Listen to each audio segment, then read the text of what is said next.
Shalom, selamat pagi anak-anak. Perkenalkan, nama saya Lina Ruba dari kelas A, semester 6, jurusan pendidikan sosiologi. Hari ini Pak akan mengajar mata pelajaran pengembangan bahan ajar dengan tema realitas sosial sebagai objek kajian sosiologi.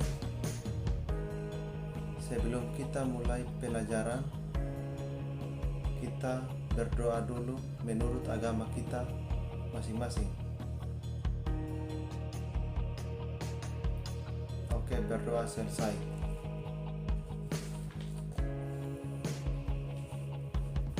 Langsung saja kita mulai materinya yang tema realitas sosial sebagai objek kajian sosiologi. Objek kajian sosiologi. Objek kajian sosiologi merupakan sebuah ilmu sosial.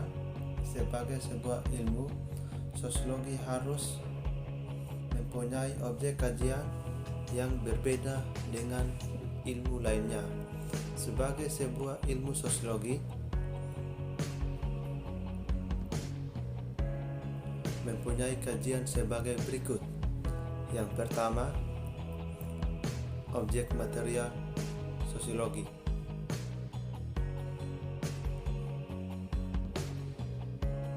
Objek material sosiologi adalah manusia baik sebagai individu maupun sebagai bagian dari kelompok sosial. Yang kedua, objek formal sosiologi. Objek formal sosiologi adalah memandang hubungan sosial antar manusia serta proses yang timbul dari hubungan sosial dalam masyarakat sehingga membentuk struktur sosial. Ada juga pokok bahasa sosiologi dikemukakan oleh para ahli. Yang pertama, faktor sosial. Menurut Emil Durkheim, faktor sosial adalah cara bertindak, berpikir, dan berperan dengan berada di luar individu dan memiliki kekuatan memaksa dan mengendalikan individu tersebut. Yang kedua,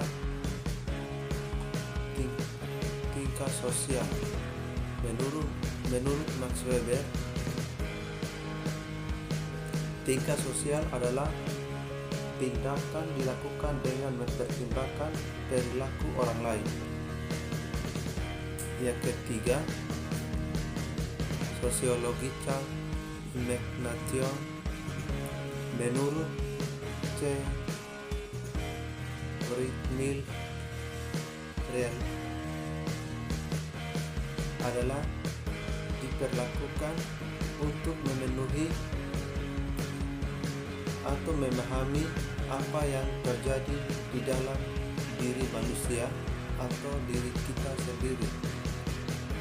Yang keempat, realitas sosial.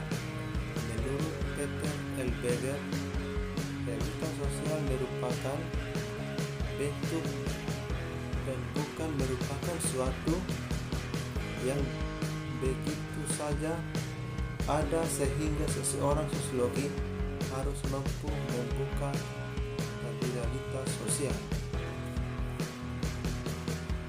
Ada juga macam-macam realitas sosial. Menurut Suharjono Suarkanto, ada 7 realitas sosial yang menyusun kehidupan masyarakat.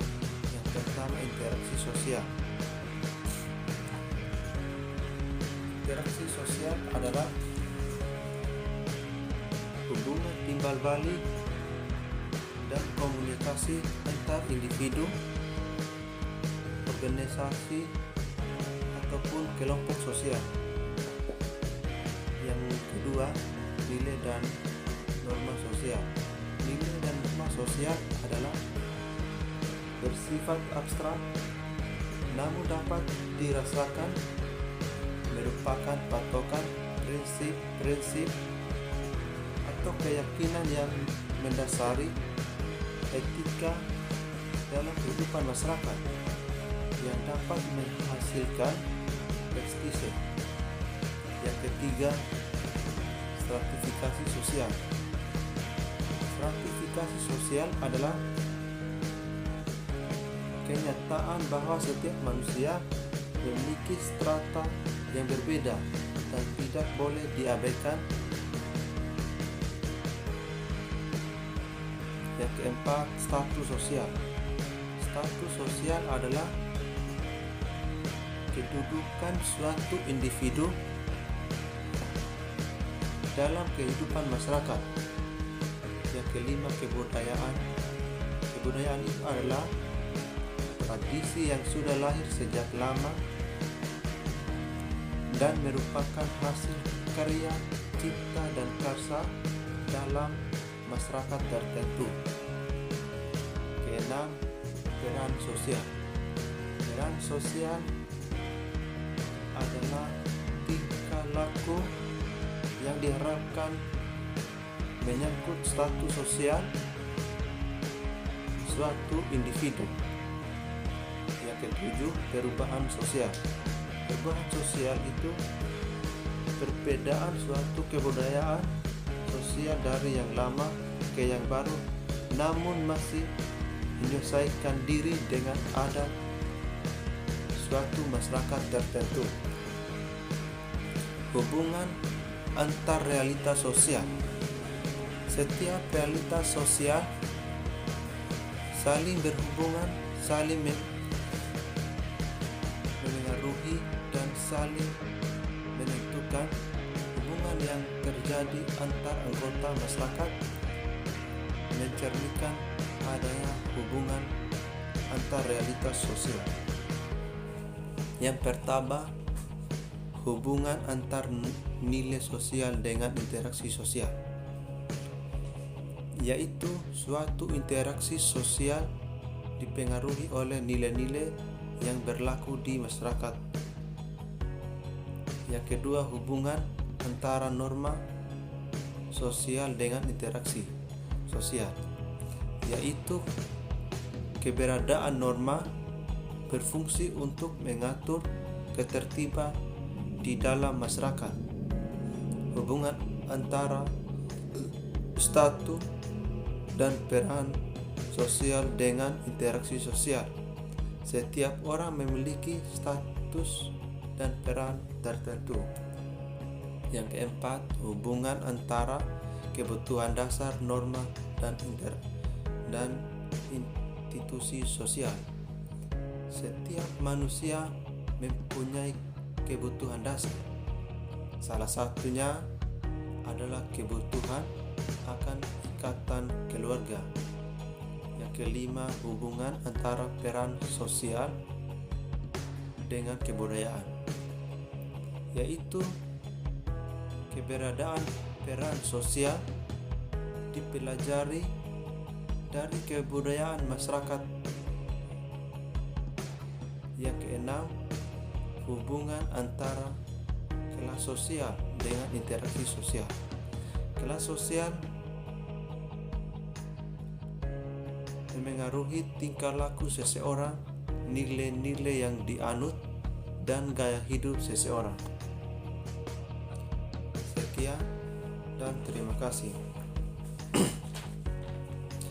Baik, cukup sampai di sini saja materi kita pada hari ini. Jika ada yang mau bertanya, Pak, persilakan.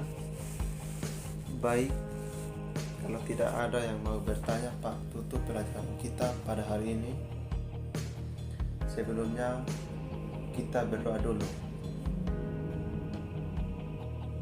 Oke, berdoa selesai. Shalom, selamat pagi anak-anak.